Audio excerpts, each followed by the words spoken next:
everyone. Tony from Hack the Movies here with... Asta von Karlowitz.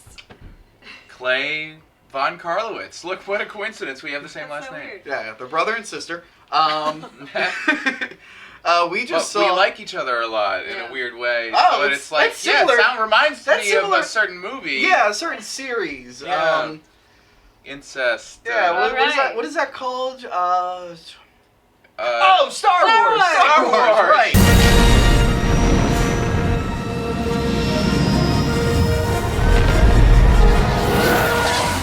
Lifelong Star Wars fan finally is making his own Star Wars movie, which I'm glad, because as much as I like his Star Trek movie, my only issue is at times it felt too much like Star Wars.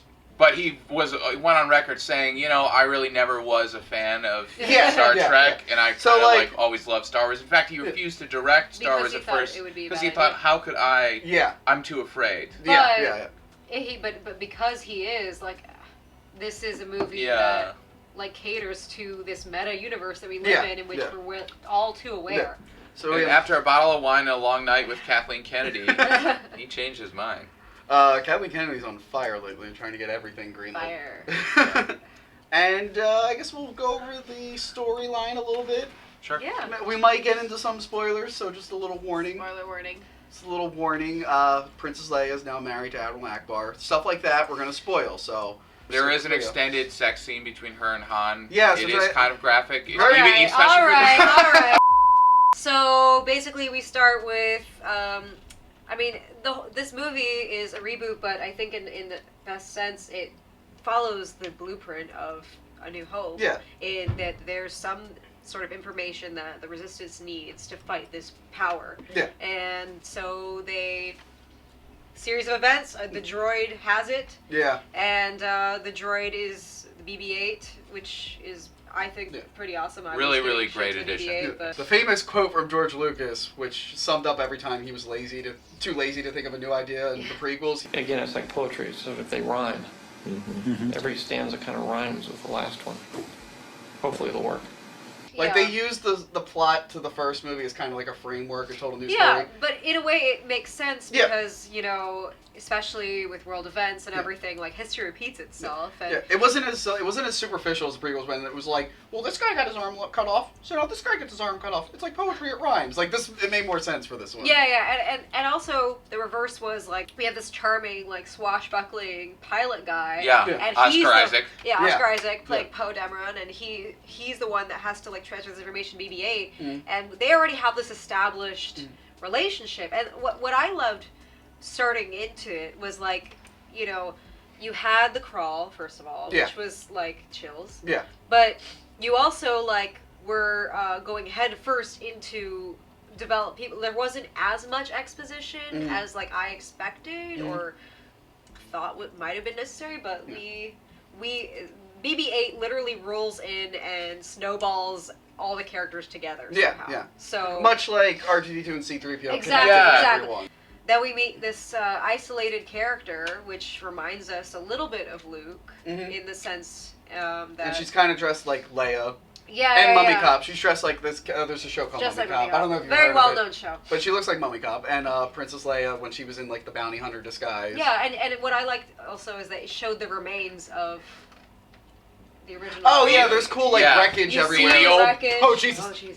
The remnants of the war. And how people are still dealing with it, but they're not fresh off of it. Yeah, it's called the New Order now, right? The First Order. The First Order. Which doesn't make sense. New Order would make more sense as a name. Well, they didn't consult me. But that's probably too close to New World Order, and they don't need to get sued by the World Wrestling Entertainment. They don't want to open that can of worms.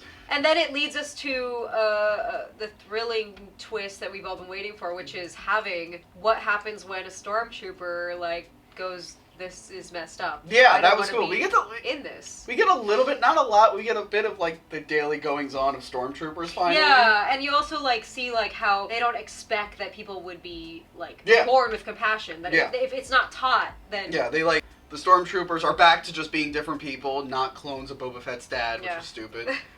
Which they reference. They don't reference that, but they mention But they were I think he even said he was taken as a child. Yeah. So it's current events. I'm sorry. Yeah, they're it's the child soldiers who are, but Well, the First Order reminds me of how the Taliban and Al Qaeda kind of splintered off and became different terrorist groups. Yeah. ISIS was. And you don't even, and like that also brings us to like how people misinterpret history for this First Order. I mean, Kylo Ren is under this weird impression that he's finishing what Darth Vader started, but which shows you that no matter like the generations that pass, like young people can always find a way to take things so seriously that they just coax themselves into buying into the dark powers all over, even though like those powers that like used to be learned their lessons and redeemed themselves. Like it's happening all over again. Something I think I should notice that John Boyega was outstanding in the movie, as was Daisy Ridley.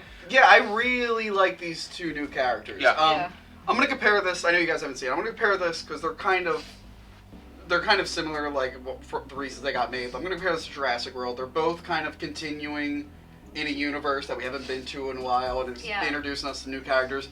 The characters in this are way better than the ones in Jurassic World, who were just kind of bland. So that was nice. That was nice. Well, they're also, I think that, something I noted last night when I was watching it, like, especially as an actress, they had a heavy burden on their shoulders. Yeah. They had to be, like, amazing, but, like, no...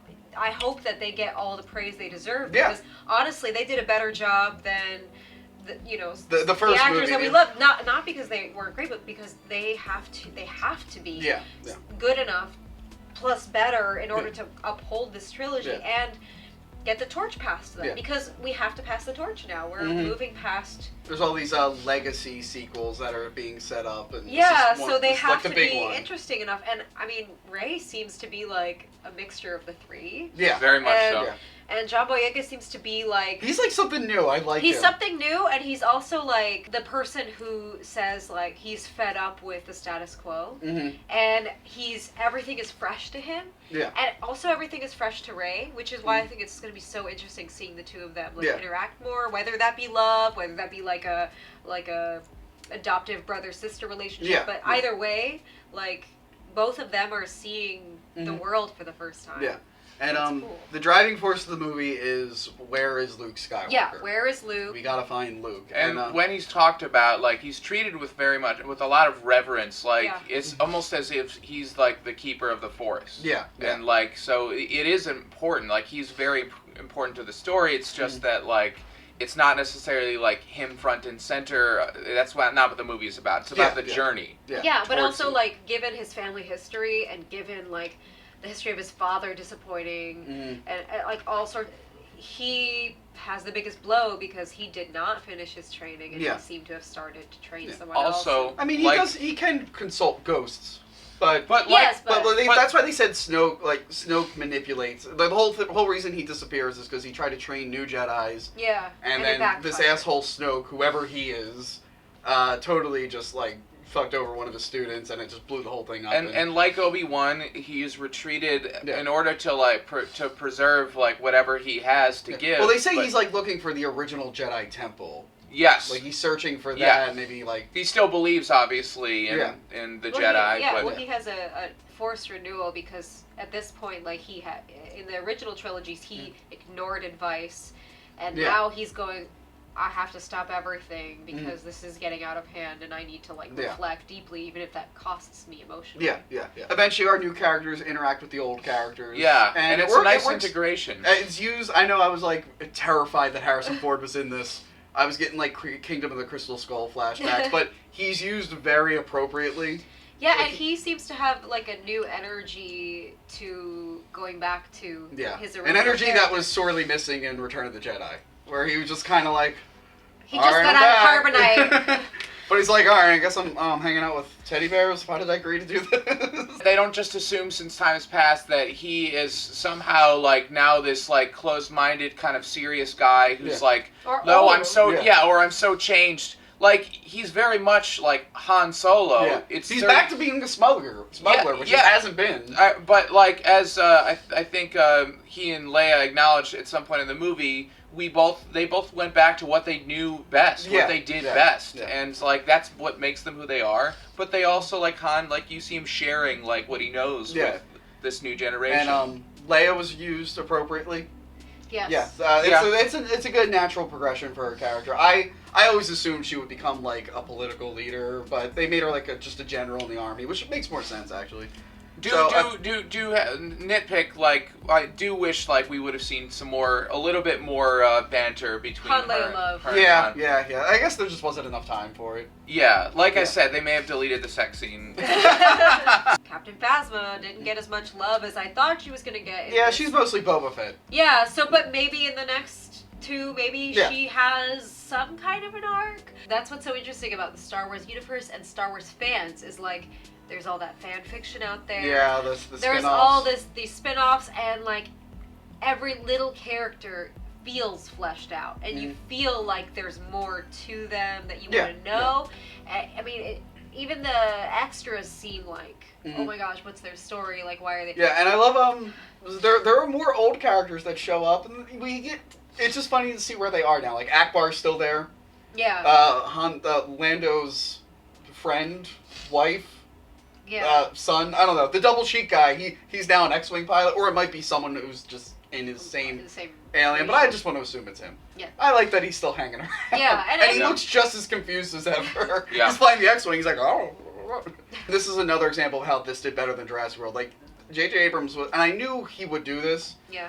Because, his Star Trek movies had a lot of practical makeup effects. Yeah. But, I mean, his monsters were still CGI, but when this one came out, like, he really did animatronics and puppets. Yeah. Like, the big hippo thing that's, like, drinking the water, you can kind of figure out how it works. Well, there great. aren't, like, tons of glaring moments. I mean, there was that one moment that I think a few people were laughing where BB-8's going through the desert, and then, like, this puppet pops up and, like, does a little... Oh, yeah, I didn't know what the hell does a little look-see, but, like, I mean, that's part of what I love about the early Star Wars films is you get to enjoy, like, a flooded scenery of this, like, this universe. And I think BB-8, I know they did build a practical effect, but I think he was CGI most of the time. I think some of the faster times. Yeah, and but the fact that we couldn't really hammer down which was which is shows good. That it's a good effect. Yeah, it's good. It shows that it worked. Like, you shouldn't be able to tell. And then, like, they did what I like, is where the dude who's handing out, like, food rations, he's clearly a practical effect that they touched up digitally, which I think is, like, a great idea. That's what you should do. Not many movies do it. I think, like, Where the Wild Things are like, the last movie that I saw that did that.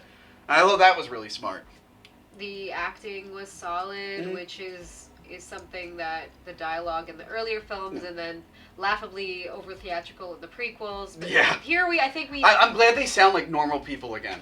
Yeah, it feels like there's a balance, but it also doesn't feel like it's the product of let's go angsty, let's go grungy acting. It's like... No, there's plenty of levity. It feels fun. I think the temper tantrums that Kylo Ren are played to humor. I think that the moments of nostalgia and, like, cheesy lines, like, I was picking up on things like, leave now, hug later. Like, Wait, did I imagine this? Did John Boyega say, droid, please?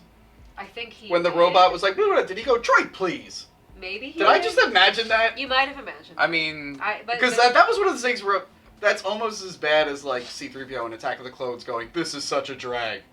Like, I was like, I thought I imagined it. I'm like, maybe I misheard. We'll have to verify that in the comments. Verify that in the comments. Rey has this moment where she feels this force. Feels this force calling to her. Midi-chlorians. She feels the midi-chlorians calling her. Yeah, she feels this, like, thing calling to her, and she goes to this, like, basement room under this place where they're meeting an ally, blah, blah, blah, blah. And she touches this lightsaber that belonged to Luke, and it calls to her all these, like, flashback moments. And in that moment, like, obviously, like, I'm going to see this a million more times, but in that moment, like, you see, presumably, Luke with R2-D2. You see a young version of Rey being pulled away by the guy that sells the rations from a flying ship. You see Kylo Ren with other Knights of Ren. You see, like, a hinting of, like, what may have caused her to be orphaned in the first place. And she has already this need to wait at this planet Jakku, another desert planet. Basically Tatooine. She lives in an AT-AT, by the way. I just want to point that out. Yeah. There's so many, like, both old original trilogy cameos, and there's also all these celebrity cameos, which are really adorable. Daniel Craig is a stormtrooper, but you'll never know it. I don't think that was his voice, but it was definitely him in the suit. I think what really stood out to me was the effects, obviously. Yeah. I like the relationship with the characters. Yeah, I thought that there was a great dynamic between Han and Finn and Ray. Yeah. And I liked that their dialogue wasn't all like, we're two actors who are new to this who are just being reverent towards a celebrity. Yeah. It was more of a relatability, and there were events built into the screenplay. Thank you, Lawrence Kasdan and J.J. Abrams, that allowed them to discover things so that we could reveal more about the characters and like reveal more about what we love about like Han, for example. Like there are plenty of moments where he's like, "What the fuck are you doing?" Like that kind of thing, but in a PG-13 sort of way. Yeah. I like the updated look to everything. I thought it was very appropriate. Like, just the stormtroopers look like a natural progression. Yeah. I like that they were people in suits again. Kylo Ren had a really cool look. And as you pointed out, it was better with the hood over. Oh, yeah. Kylo Ren looks really cool, and then he'll take his hood down, and then he looks like someone is wearing a child-size Darth Vader mask. Yeah. Like a helmet that's some a couple weird, like, sizes SS World War II, like, uniform thing. Yeah, he looked very awkward with the hood down. I like that J.J. Abrams didn't hit us over the head with too many references. I think he learned his lesson from Star Trek Into Darkness. Like, when that dream sequence came on and you heard Darth Vader's breath, I'm like, oh, God, they're going to work in a dream Darth Vader, and the scene's going to go on forever, and I thought it was going to be a lot of that, and I thought, like, you know, the characters come back, but I thought he would have tried to jam way too many references, because that was the problem with Star Trek Into Darkness. It's like, oh, tribbles! Oh, we're going to talk about Gorns! It was like, and Khan! It's like, stop it, we get it, you know Star Trek references. Yeah.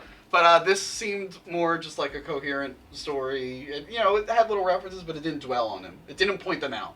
Yeah, it also wove together the fact that, you know, we're all Star Wars fans here, but you have a lot of fans that are, you know, they love Star Wars, but they really get really nitpicky about this or that. God forbid you try and make like an original story. So I think JJ tried to meld both making it more of an original ploy, but like having to acknowledge what had come before and what worked before and everything, and then hinting at nostalgia, using humor, using levity, but with less stilted dialogue, with more warmth. I mean, as an actress, Rey was in her body, and she like had a life without us hearing her speak for several minutes, you knew where people were coming from, and you could tell these actors were hyped, and they weren't fanboys or girls just yet. There was not one scene where multiple people are sitting on a couch talking about something that's happening on another planet over and over and over again. No, there's none of that. And actually, you know, despite what we all saw in the trailers and stuff, like, for example, Boyega, like, who plays Finn, like, he was actually a very fully realized character, and like very funny at times, and like, so it's like there was nothing rigid about any of the characters, and so you're on board with them. You know what I liked about Finn? I feel like and this is something that J.J. Abrams did well with the first Star Trek. He made it for people who didn't know anything. Yeah. I feel like Finn's a good vessel for anyone who's just jumping in this movie. Oh yeah, I feel completely agree. The best line is when he goes, "We'll figure it out. We'll use the Force." And Han's like, "That's not how the Force works." And he like doesn't understand. He's like, "Yeah, I'm with the Resistance. Sure. Yeah, we do that." Leia? Mm-hmm. Like, he's there for people who are sitting there with their friends, like, well, I have to see this new movie, but I don't know anything about it. Yeah, like, how do I fit into this? He's a good like fish out of water for people who haven't seen it. Yeah, and I think that what's crazy about this movie is the phenomenon of like, our experience was just before the movie started, someone yelled a spoiler, and that ended up being true. But like how we had to it's like you felt this need to contain a purity to experiencing this movie, which I didn't. I mean, I was much younger, obviously, but I didn't feel that same need with the prequels because it was supposed to be stuff we already knew, but like explained. and then it ended up ruining stuff that we already knew. Yeah. But like it ended up being this thing, and for this movie, it was like, don't ruin it for people, and I think that overall, to review this, I would say that I feel like a kid again, and I feel like it was an 11:30 showing. It started closer to midnight with all the previews, and I thought we were energized. I thought I was going to fall asleep, but because of being a person and tired and long day, there was not a moment that I wasn't like, oh my god. Yeah. It was really, really fun, and I want to say, like, the CGI is, I mean, you use CGI in every movie. It was used well. But I like how, like, the shots of, like, the big cruisers, like, they look like they were filmed as if they would have filmed the models. Yeah. Like, at no point did one of those big Corellian things go super fast and flip upside down. Like, they couldn't do that with the old models, but, like, they don't do stupid shit. Like it's all used appropriately. The motion capture character, Lupita Nyong'o, great motion capture character. Yeah. And it works because she's, like, there with a lot of other practical effects, and it blends in well. Yeah. And we've come a long way since Jar Jar Binks, and she's a good example of that working. And you know what? Like, she does add to this other thing that I just want to say out loud. Who gives a fuck about needing an explanation for every single thing right now? Oh, yeah. Like, she does say, like, I can't tell you right now, like, about how she got the saber. Oh, yeah, that's to compare it to a bad movie, that reminded me of Terminator Genesis, when they're like, who sent you back? He goes, classified. It's like, how did you get the lightsaber? Don't worry about it. But the thing is, there are so many things that need to be explored, and people need to, like, take a chill pill for a second. Yeah. And understand that even if this wasn't a movie, if this was, like, a real-life situation, like, she probably doesn't think it's the right time to explain to this girl, like, how she got it, what her life... It's a time and a place. Well, guys, there were no couches nearby for them to sit on. Exactly. If they had a couch, you'd be like, guys, let's sit by the couch and talk about this for 10 hours. For instance, another major character, something major, because I don't want to give away everything, but, like, a major character, something very major happens to a major character. Yeah. I won't say anything other than that, but... Snape kills Dumbledore. Anyway, keep going. Yes. Some people have criticized the reaction timing to that incident. Really? No. And the thing is that this is an action movie, and things need to keep moving. Yeah. And people process things later. Yeah. So, I think you guys get what I'm trying to say. Yeah. It's like things will register. Yeah. They will ultimately sink in. Like the opening, part of the journey. If everyone had to sit and think about a tragedy that happened, like Saving Private Ryan, the opening scene would still be going on. Like, if everyone dies, like, we gotta think about this. And it's called it's called Star Wars, not Star. Let's sit and talk about how we feel about what just happened. You have to keep moving. There's because a time and a place. It's all about the cause. What's beautiful about the movie is that you see, again, just like with the original movies, like, you see this group start to assemble because they're like, oh my god, like, if we don't band together and help each other out, then, like, the world will be overrun and we'll all be slaves. Mm-hmm. And so it's just like, there's always a need for that kind of thing. Yeah, and so like, don't need to explain everything. I know. It's called other movies, guys. Yeah. Another Death Star! And I can agree with that, but I also think that history repeats itself. And it seems that there has been a fucked up mythology that has been passed over to the First Order, and people think, well, you know, and it's like our generation with some things, like Trump, for God's sake. I mean, people think like, oh, well, they just didn't do it right. I'll do it better. I'll get it right this time. For me, I'm seeing, like, the business side for some decisions, like the stormtrooper that conveniently had a weapon that could block lightsabers. Like, was it, or was it more of a counter? Are you trying to say that, like, for some reason the stormtroopers were aware that people had lightsabers now? Well, it's like weird that would be introduced now. Like, why wouldn't they always have that weapon? It's not like they didn't know about lightsabers. It's just, and, like, in my head, I know it's video game. Yeah. But I was trying to, like, find, like, a story reason for why they would just invent this weapon so many years later. What I do like is that somehow the stormtroopers and the people who follow it's the Order. First Order. Sorry. You can't remember. Just call it the Empire. It's the same thing. You know, they're smarter. It's like they're coaxed into being more invested, and so they're better in general at doing their job. Like, we were rewatching the old movies last night, and like something that they harp on in the movie is that, like, the stormtroopers, like, they don't miss, or, like, you know, they're like amazing marksmen. They always miss. They're basically just cogs. They're drones. They're henchmen in a James Bond. Not in this movie. They're actually a threat. I like Kylo Ren. I like him as a character. It's just when, like, his temper tantrums and when his mask is off, he's visually very similar to Hayden Christensen. Yeah, but not. And I know. But I have to say it's a much better actor. Oh, much better. Adam Driver really blew me away. That a good actor can make it. Like, much better actor, because I know they want to distance themselves from the prequels, but the third one is still considered, like, the popular good one, and people seem to like the brooding, long-haired, dark-haired guy. And I just felt like they were trying to tap into the one thing that people like from that movie.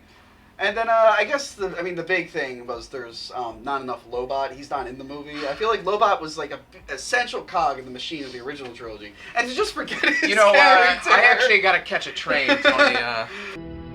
I am your father. But like his voice has changed so much. And Luke has changed so much. Yeah, so I was just curious to see, like, is he gonna try and do his old voice I again? have to say, because like, I was pleasantly surprised by, first of all, his hair. Oh my god, his hair is immaculate. His hair is amazing. That could be its own episode. We could just talk about his hair for 40 minutes. I could talk about his hair. But I was very pleasantly surprised by his demeanor. And in a few seconds of his time on screen, his demeanor, his emotional capacity, yeah, because like from the stills and like from the myth around like what is Luke Skywalker going to be, like I was assuming he was going to be this reserved kind of like stiff upper lip, like Obi-Wan. like prick, like Obi-Wan, but not at all, which is great, and it's contradiction because it's like he's also a Jedi, but it's like like. There's that little boy. He's still there. Yeah, he's still there. Which is great because it's like he's sort of our eyes and ears. Yeah. Even though he's a Jedi. I commend JJ for actually making both a new and old Star Wars movie at the same time. Yeah. By having one of the most captive audience experiences I've had in a long time. The big. We'll hear about the hipsters and what they decide that they're gonna feel after the fact, but there wasn't a dry eye in the house. Yeah. Where we were at. Well, I mean, I don't cry, but I would have if I could. I was a wreck. I heard you crying. Love Jurassic World. Still below Mad Max Fury Road. I still think that's the best movie of the year. But I think it works incredibly well. Star Wars fans are the worst. We are a breed of very critical about something that had hokey dialogue in the first movie. That was something that was slowly being built. And slowly we were meant to believe that there was a bigger picture. But only now is there a bigger picture where we decide what fits into where and who's related to who and what, But it's still like Greek mythology, and it's like a new mythology. It's Greek mythology meets exploitation meets really good science fiction, and great fantasy, great popcorn entertainment, great family entertainment. Yeah, it's archetypes. And it's like this big fairy tale. This movie has united everybody all over again, and it's great. And I really liked it, and I think that sums it up. We really like the movie. It's got a few little bumps here and there, but overall it's a solid film. But if it was perfect, would we know? 20 years from now, I already see that people are going to say that this was like when Star Wars came back. Yeah. All right, well, that's all from us at Hack the Movies. Wow. Keep watching. Oh, and check out this other show called Definitive Reviews that I'm writing for. It's pretty good. You guys have anything you want to plug? I am in a feature film called Banjo that's been making rounds in the UK, throughout Europe, in the US. It's won Best Feature at a couple festivals so far.